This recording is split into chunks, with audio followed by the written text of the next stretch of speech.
On one evening, 13-year-old British girl Lindsay had gone out to purchase a very simple box of cornflakes at a local supermarket.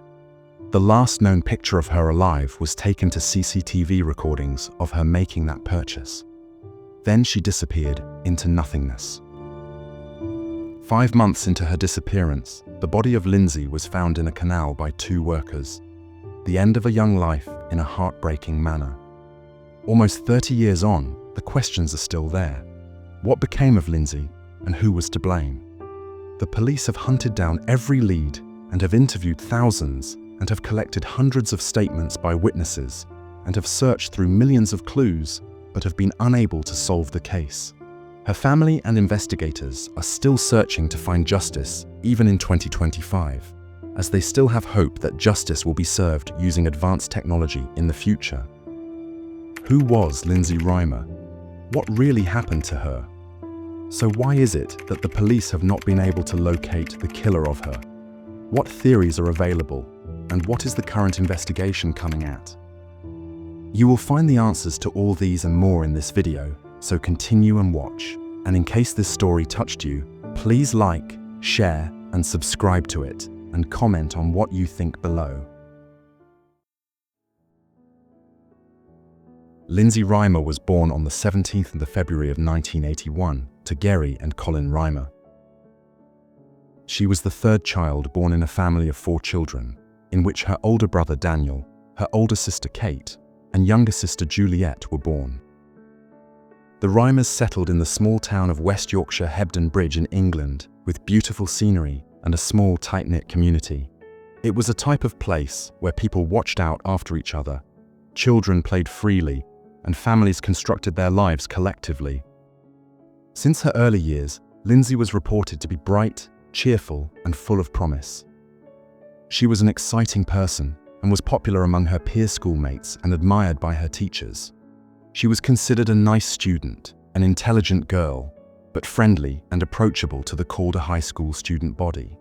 She was liked, admired, and recalled as a girl who appeared to have a bright future.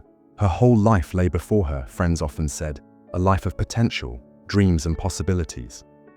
Lindsay was much more independent and responsible even at a tender age. She did not want to be always dependent on her parents and got a part-time job with the 4 Boys newsagents in the locality where she was to deliver newspapers to make her pocket money. It was not only about the money, it was her contribution to the family and demonstrating that she could be a responsible person. Her acquaintances loved this quality as they could observe that despite the young age, Lindsay was mature and determined.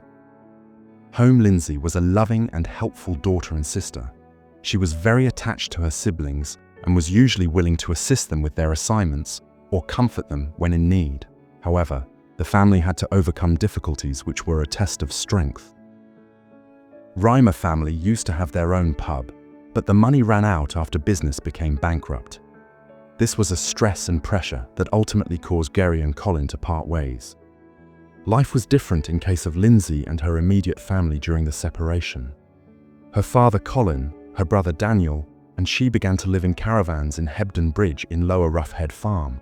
Their life was simple, well out of the routine with which the children were used to living. During 2 years, Lindsay and Daniel were living in one caravan, and Colin resided in the other one. Lindsay was a bright personality, and through these hard years, she made it. Nor did she ever suffer a blow to her spirit or to her good nature. The caring nature, independence, and intelligence remained to characterize her. She was still the same cheerful, thoughtful girl that her friends and family liked during difficult days. Eventually, hope returned. Colin and Jerry mended their relationship, and in late 1994, the whole family was united in a single roof. This would have been a new start, a new beginning to Lindsay, who was 13, rejoining family life, her siblings, and becoming the bright, promising young girl that everybody wanted to see in her. That wavering normalcy would not be long. Only months after the family had reunited, the life they had built together was about to be torn apart, and they would soon be immersed in the saddest and most difficult stage of their lives, a stage that no one had ever predicted, and one that would forever alter their lives. The date was the 7th of November, 1994, and a dull, normal evening in the Reimer family. The family had not imagined that this was to be the start of a tragedy that was to rock the community over decades. That night, 13-year-old Lindsay found out that the cornflakes ran out. She was determined to do it herself, and in this pursuit, she went out to purchase a new pack of breakfast the next day. It was a slight little job and could be accomplished by any child, but it was the last mission she would ever perform. Lindsay sneaked out of the house at around 10 p.m. Her father, Colin, was talking on the phone, and Lindsay was not afraid to disrupt him. Colin saw her go as she went out of the door. He waited to see her, and maybe it was just a quick journey, and maybe he did not realize that this was a normal activity that would become a nightmare. Lindsay walked to the trades club where her mother and a family friend were drinking. She took some money from her mother to buy the cornflakes, and her mother even suggested she have a Coke, but Lindsay politely declined, insisting she only needed to buy the cornflakes. Then, she walked on to the local Spar supermarket. It was now about 10:15 p.m. Lindsay bought a pack of cornflakes in the supermarket. The last photos of her alive were taken on the CCTV cameras as she entered the store at about 10:22 p.m., and she left the store with the cornflakes and went off into the night. But at that point, she disappeared like a ghost. Unfortunately, nobody in the family immediately understood that Lindsay has not come home that night. Her father, Colin, had been on the phone since around 9:45 p.m. up to 10:20 p.m. and thought that Lindsay would come soon. Her mother, Jerry, had also come back to the trades club later that evening and had not checked whether Lindsay had returned. She had also supposed that her daughter was at home safe. It was to turn out as a great regret. Jerry will admit that she had made the greatest mistake of her life not to check that night. Some little slip that saw Lindsay miss hours of detection. The 8th of November 1994 morning started with the increasing unrest in Reimer household. Lindsay had not come home by night, but initially, her parents believed that maybe she had gone to bed immediately after her nightingale. It wasn't until the local newspaper agent who phone called to inquire why she had not appeared to make her morning delivery round. Her mother, Jerry, was chilled into sudden realization. She ran into the kitchen and saw things that at once filled her with terror. The school money had not yet taken up still on the table, and the bag in which she carried out the newspaper to the houses still lying in the same place as before. Then Jerry ran up the stairs to the bedroom of her daughter. The bed was well turned out, undisturbed, not a drop of evidence that Lindsay had ever come home that night. Such a discovery broke the family. It was panic, fear, and heartbreak, as they had come to the realization that this was not a situation of a teenager staying out late. Something was dreadfully, dreadfully wrong. This was followed by an anxious moment of deliberation and tension, after which the family resolved to call the police. The officers replied with a common expression. She had just run away when they first reported Lindsay missing. Her parents at once resisted. Lindsay was no such girl. She was not on bad terms with her family. She had no foes, and she had no reason to vanish herself. The Reimer family said it was much more serious. The police now began to realize their concern after talking with them at some length and surveying the position. It was not one of those occasions when a teenager ran away, it was disappearance. That being discovered, a formal search was made. The review of CCTV footage of the Spar supermarket was one of the first big steps. The video footage captured a crude shot of Lindsay walking into the store and purchasing a basic pack of cornflakes and walking out of the store at about 10:22 p.m. Investigators paid close attention to her body language. She looked perfectly well. There was no trace of distress, no sign that she intended to run away, and nothing hostile to her demeanor. When the news of her disappearance circulated, the whole town was brought together. Friends, neighbors, even strangers joined in the search and swept the streets and fields and riverbanks with as much hope of discovering any hint. The community was like a swarm of activity in the day's postings, searching every nook and cranny of Hebden Bridge, and not to be satisfied conundrums of Lindsay. It was not merely a police inquiry, but a town which was in despair to have back a lost girl. The police, the volunteers, and the community were tireless and searched places where she could have been, on leads, and kept constant watch. The family did all they could to create information on where Lindsay was located. They took part in a Channel 4 documentary named Deadline, in the hope that this would reach those who might have witnessed her or heard anything significant. Even her sister Kate Rimmer rewalked the last steps known to Lindsay during a reconstruction attempt in order to find indications that she might have overlooked. The family spent months with the slightest hope in that Lindsay was still alive. They searched, interrogated, and pursued every tip they came across every day. They were not ready to surrender, even after many years. Yet in 5 months, that was tragically lost. A dreadful finding made the search a shattering end. The young girl who had gone out in November on a mere errand was no longer lost. She was found. Nearly 5 months after Lindsay disappeared, on the morning of 12th April 1995, 2 canal workers, Charlie Strees and Andy Glover, were performing routine repair work to the Rochdale Canal at Rawdon Mill Lock, just a mile south of Hebden Bridge. It was late in the morning when Charlie started sweeping away the debris that had accumulated in the water-broken branches and bits of wood and other garbage. Something greyish below the surface caught his eye as he worked. Originally, he thought it was simply more rubbish, but there was something about its outline that bothered him. Curious, he stretched out towards the water, but it slipped out of his hand. Having taken a hook, he made another attempt. As he hauled it near, he knew something was wrong with it. It was a body. A couple of seconds saw him accept what he had discovered. Then he called his mate Andy Glover, and between them they knotted off the grappling hooks so that it should not drift or wander away. The appall with which they had made a discovery hung in the air. Both men already had a morbid thought of whose body it could be before the police arrived. The whole town was aware of the missing 13-year-old girl who had disappeared months ago. And now, here she was.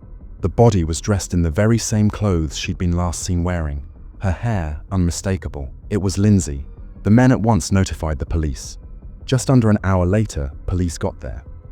They did this cautiously, retrieving the body, taking it the most care in order to preserve evidence. The finding proved the worst fears of everyone. The girl who had just gone out on an errand of simple character was never going back. The hope that was so weak in the Rimmer family was destroyed, and in its place, there was unimaginable grief. By the time police retrieved the body of their lost Lindsay in the canal, it was in a great state of decomposition, an unfortunate yet natural outcome, since she had been missing almost 5 months. But despite this grieving circumstance, important details soon became known. Lindsay still wore the same dress that she had worn the night she vanished. Soon it was discovered that her body weight had been intentionally placed down. To her, a heavy piece of concrete boulder, which was estimated at approximately 20 pounds, had been tied. The stone was found later to have been probably stolen out of the edge of the canal, a grim makeshift made by whoever had placed her there. This was not a coincidence. It was not a person falling down into the water. It was an effort to make sure that she might never be located.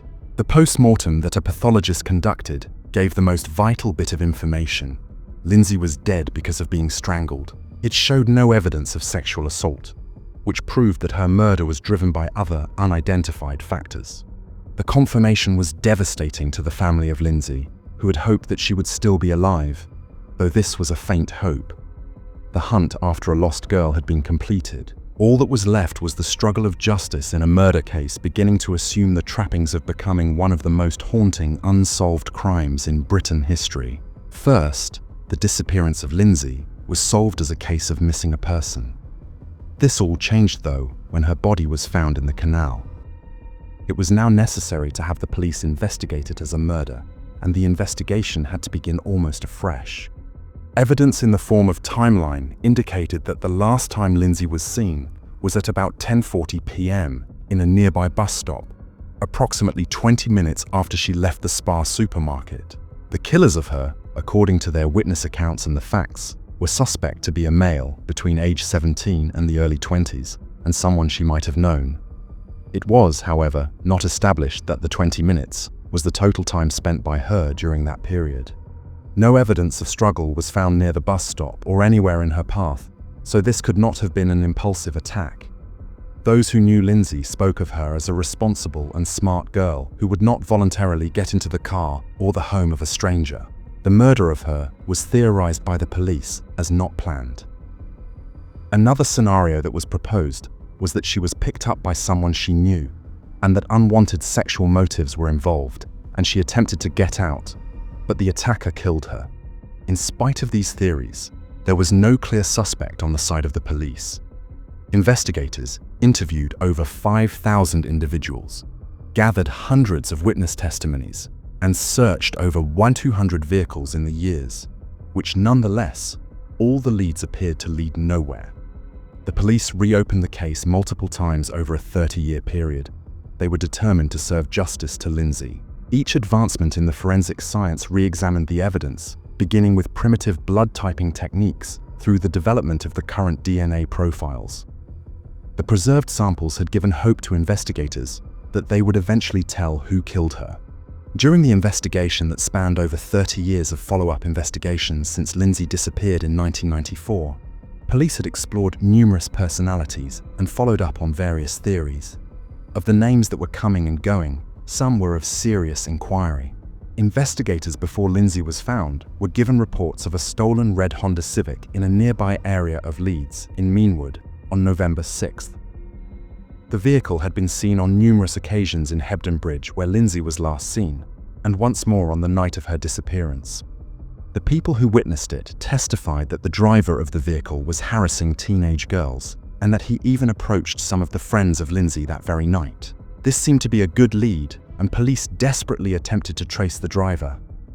Apparently, a momentary hope that they had located their man had come.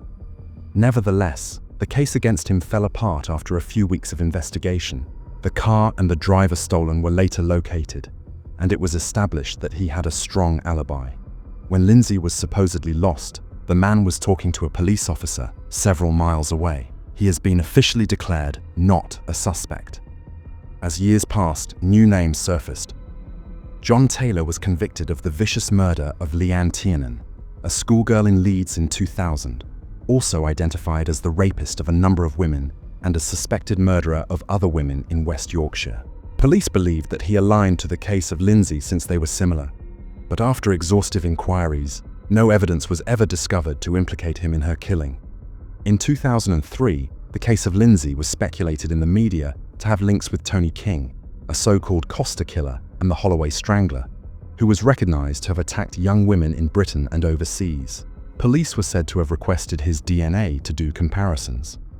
Investigators, nevertheless, soon denied that a lot of this was speculation, and no evidence came about to implicate King with Lindsay. In 2016, a 63-year-old man who lived in Bradford was arrested on suspicion of the murder of Lindsay when police re-examined evidence with modern DNA technology.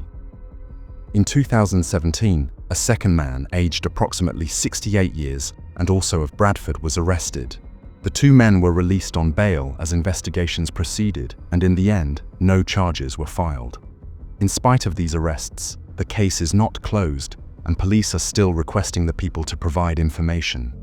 Since the day when Lindsay was lost to the present, her family has been going through unimaginable heartbreak. The tragedy has changed their lives forever, and it has taken decades of incessant search to find justice. Over 3 decades later, they still take part in television interviews, hold open pleas, and issue posters in the expectation that one might forward new evidence. They have never given up, and their perseverance is a testimony to how much they love Lindsay. Lindsay's sisters, Kate and Juliet, were profoundly affected by the loss. Juliet is only a toddler when the tragedy took place and has little first-hand recollections about her sister, but she had been raised with tales, with pictures, and with the sorrowful memory of the people in her family, and she knew the indelible impressiveness of the influence Lindsay had had on them. Kate especially has been active in assisting investigation. She also imitated the last steps of Lindsay to help police and to keep the search alive, proving her uncompromising engagement in discovering the truth. The Hebden Bridge community was also hit very hard. One of the towns that used to boast of their security and close-knit connections was rocked by the fact that something awful could occur within their walls. Neighbors, friends, and strangers have been able to support the family of Lindsay over the years by attending vigils, telling appeals, and keeping her memory alive. The case has served as a sad reminder on how life is delicate and how the community must be wary over decades of grief, hope, and struggle. the family and community of Lindsay still keeps her memory alive as they seek justice, a process that is not yet over. The story of Lindsay Reimer is about heartbreak, mystery, and strength. The search of answers goes on in the silent streets of Hebden Bridge, to the unwearying endeavors of the police and her family over more than 30 years. The desire of her family to celebrate her memory, to find justice, and to make her story remembered is a strong reminder of the unbroken spirit of humanity in a tragedy. Although the murderer of Lindsay has never been identified, her life, her memory, and the love left behind by her loved ones remain to create a sense of hope that one day the truth will be known. Lindsay might be long gone, but not forgotten.